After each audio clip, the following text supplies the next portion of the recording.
Hi listeners, this is Lori from Her Half of History. It's March, and in the US that means Women's History Month. I'm celebrating with free to everyone bonus episodes every Monday, all month long. I'm also celebrating with a prize drawing where a listener like you will win some free Her Half of History merch. There are 4 ways to get yourself in the drawing. You can 1. Sign up as a supporter on Patreon, any level. 2. If you're already a Patreon supporter, bump up your current support level.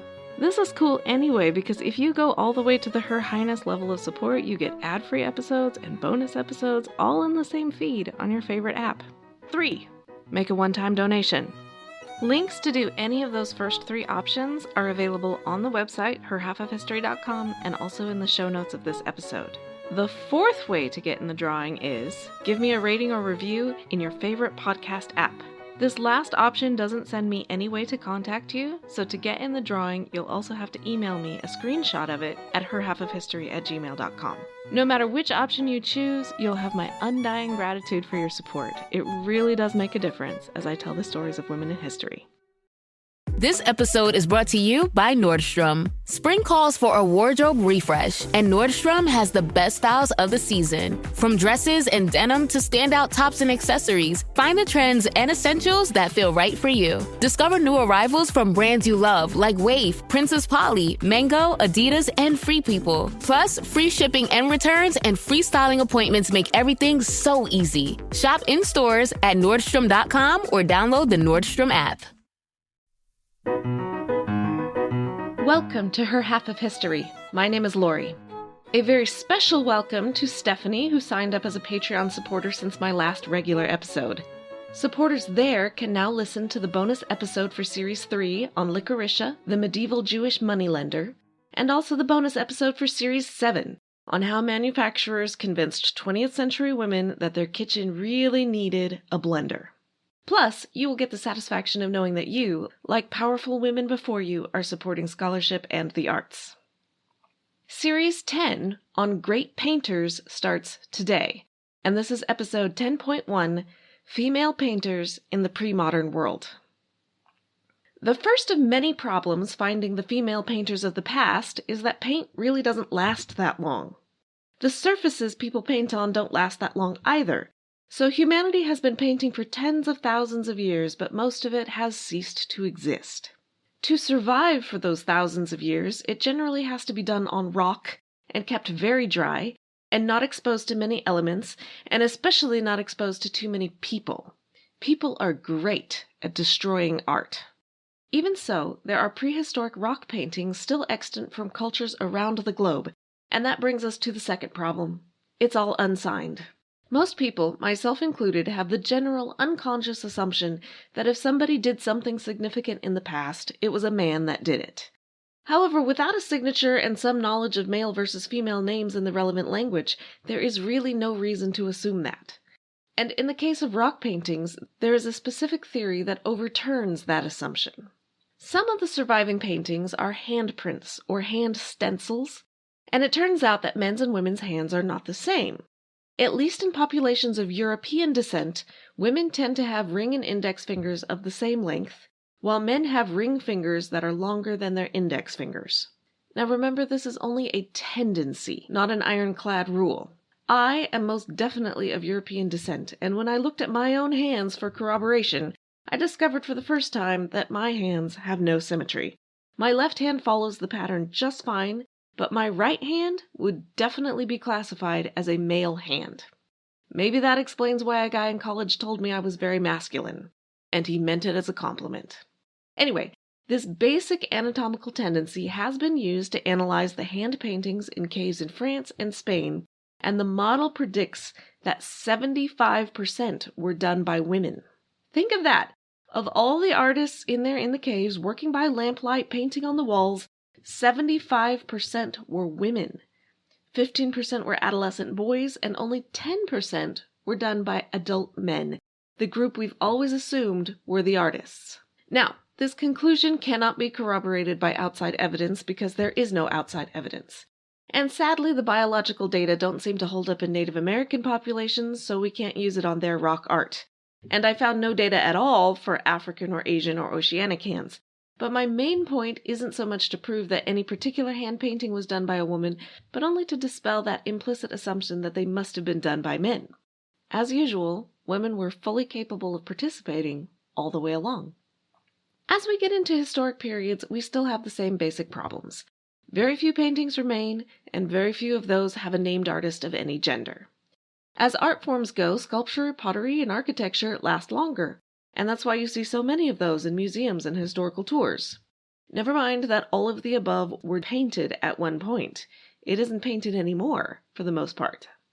So we're going to bypass Sumeria, China, and Egypt completely on this global history tour, but we will make a stop with the Greeks and the Romans. We still don't have much surviving painting here, but we do have some female names. Pliny the Elder lived in the 1st century CE, and in his copious writings, he included pages and pages about painting. At the end of the very last paragraph of that chapter, he deigns to admit that women, too, have been painters. He even lists a few. Timarete, daughter of Mecon.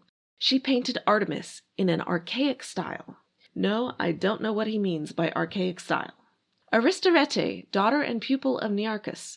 She painted Asclepius, the god of medicine. Olympias, for whom Pliny lists no painting. Iaia, who was very popular in Rome in the 1st century BCE. She did portraits, mainly of women, and she charged more than the leading male artists of the day because she was both good and fast. She also did a self-portrait with the aid of a mirror. Pliny seems so astonished by this idea that it probably was an original idea at the time. And finally, there is the female painter who has given the Latin grammarians fits, because even classic writers sometimes write awkward sentences. Sorry, Pliny, but there is no agreement on whether Irene painted 1. A maiden at Eleusis, 2. Calypso, 3. An old man, 4. A juggler named Theodorus, and 5. A dancer named Alcisthenes.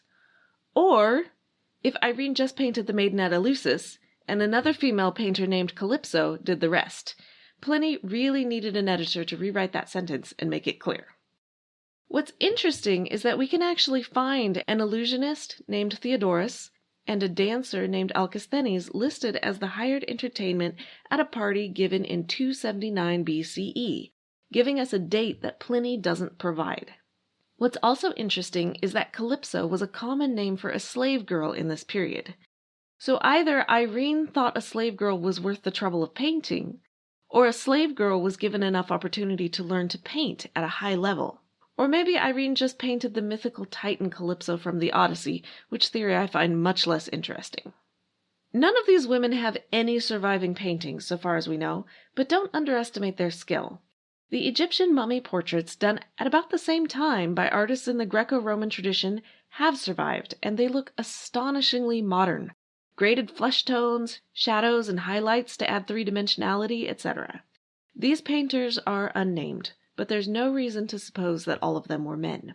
In addition to the 5 or 6 women listed by Pliny, there are a handful of other scattered references to female painters in the classical texts.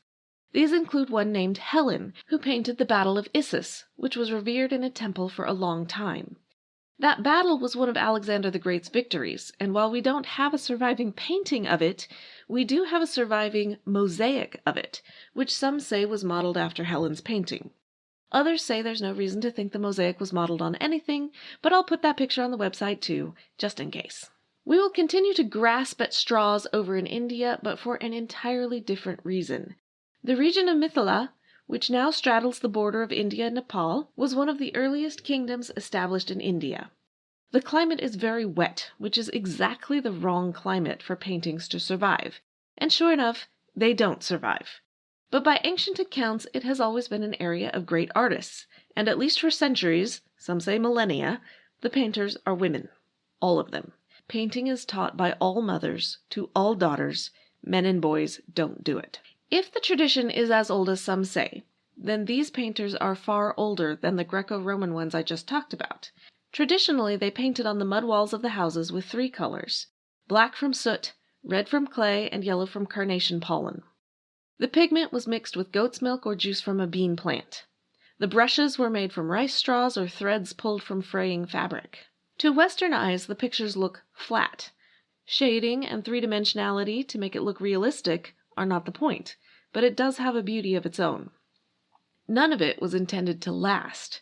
Mud walls in a humid climate require refreshing every few days, which sounds exhausting.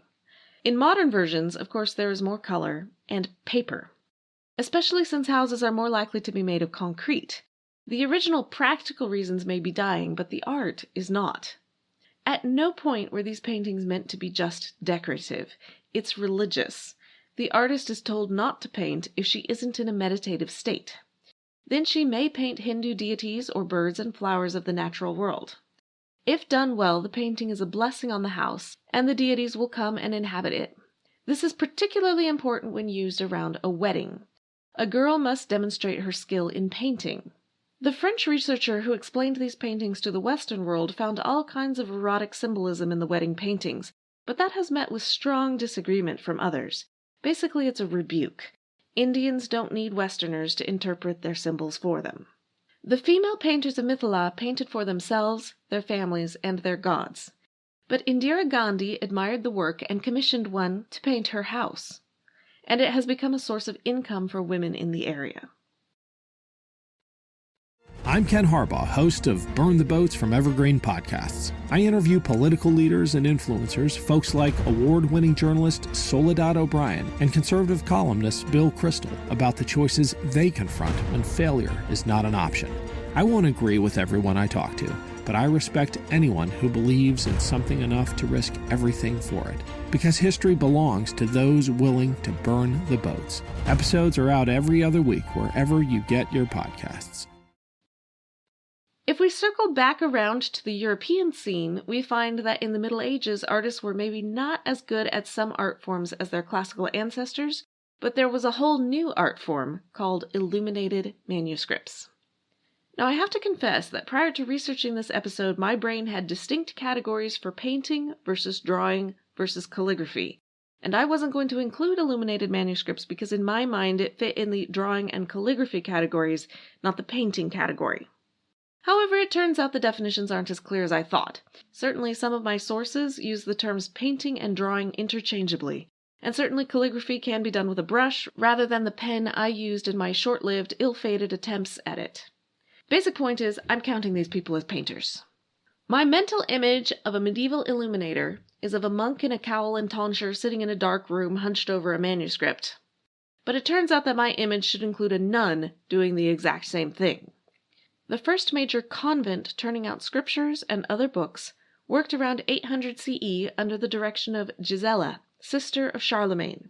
He was not taught to read and write as a child. It wasn't considered a necessary life skill for an aristocrat. But Gisela was taught.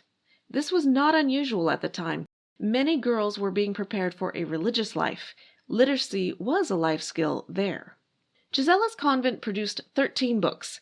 And if that seems like a paltry number, just think how long it would take you to write out your favorite book by hand, even if you didn't care about your handwriting. This is why books were so rare and expensive. 9 of the 10 scribes in Gisela's convent have signatures. All are women.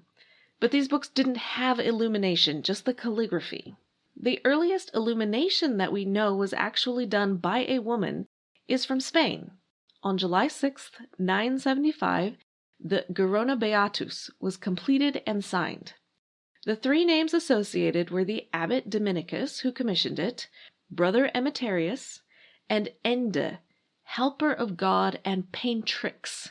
That's the Latin female suffix on that word.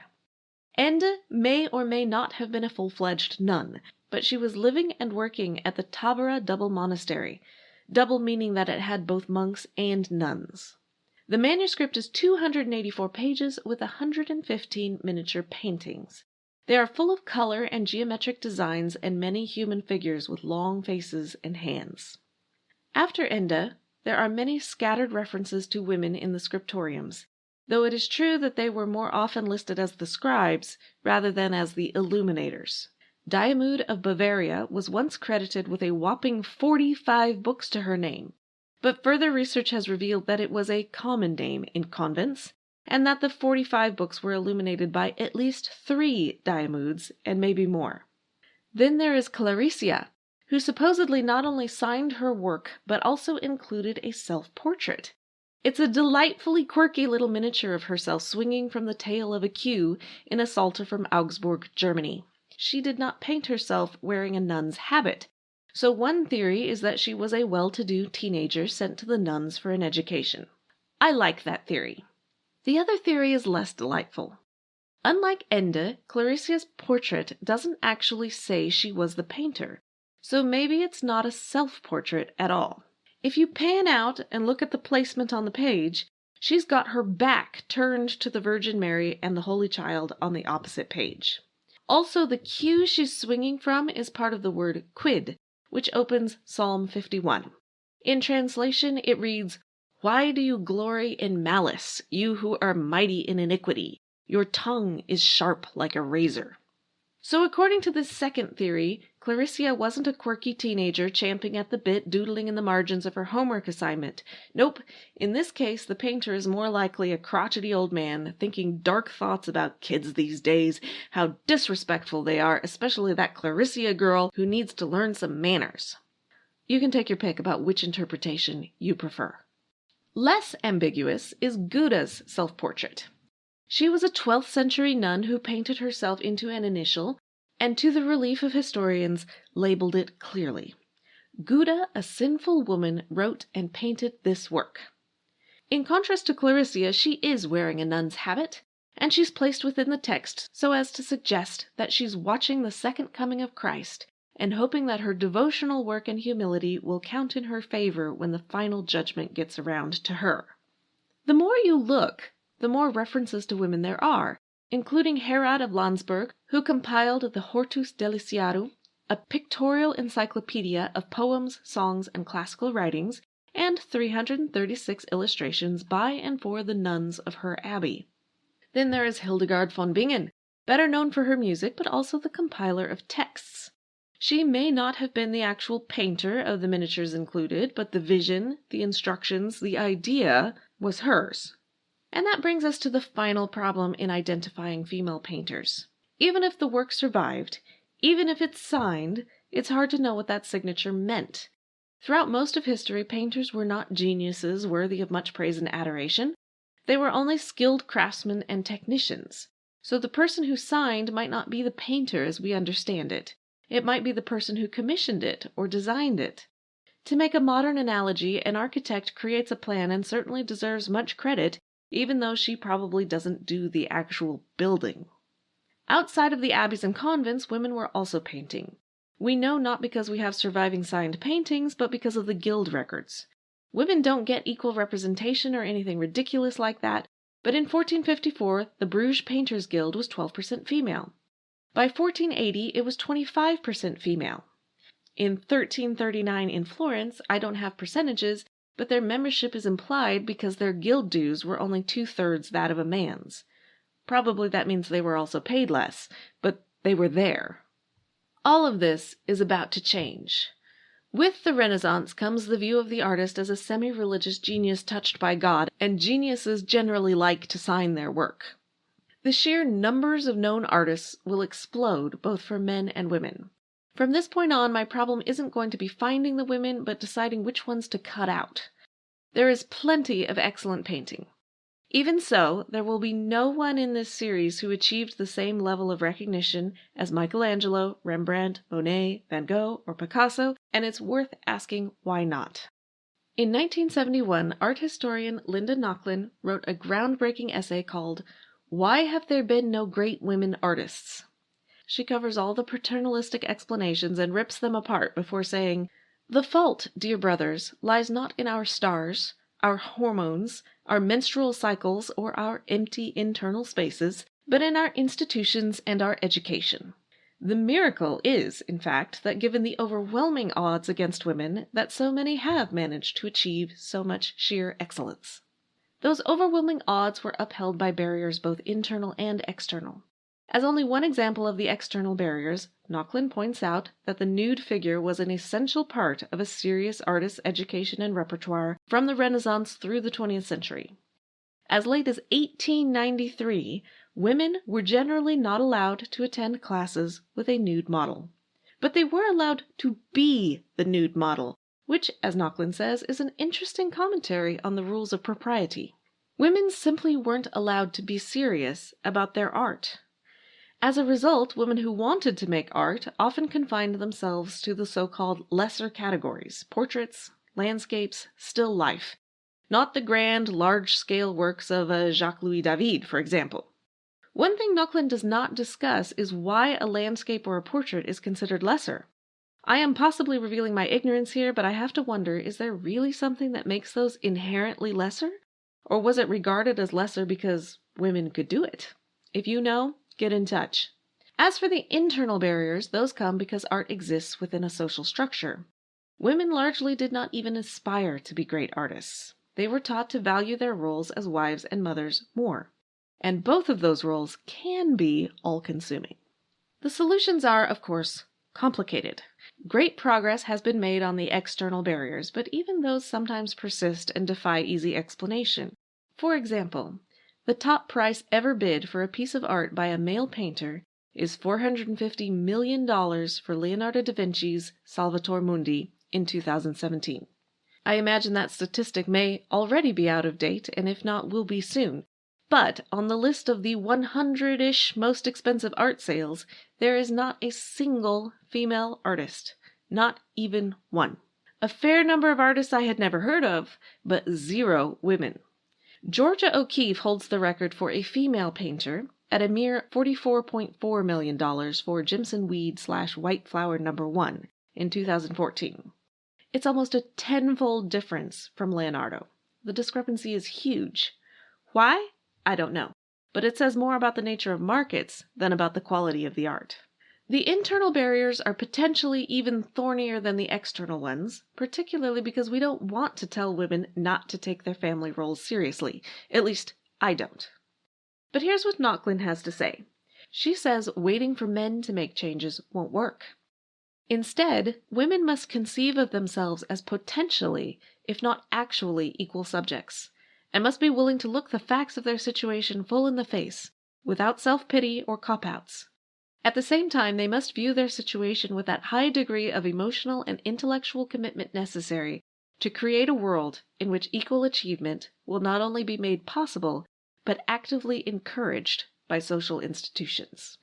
So, starting next week, there will be no self-pity, just an intellectual commitment to look honestly at those women who did achieve sheer excellence, despite the barriers in their way. My sources were scattered today, but they are all listed on the website at herhalfofhistory.com.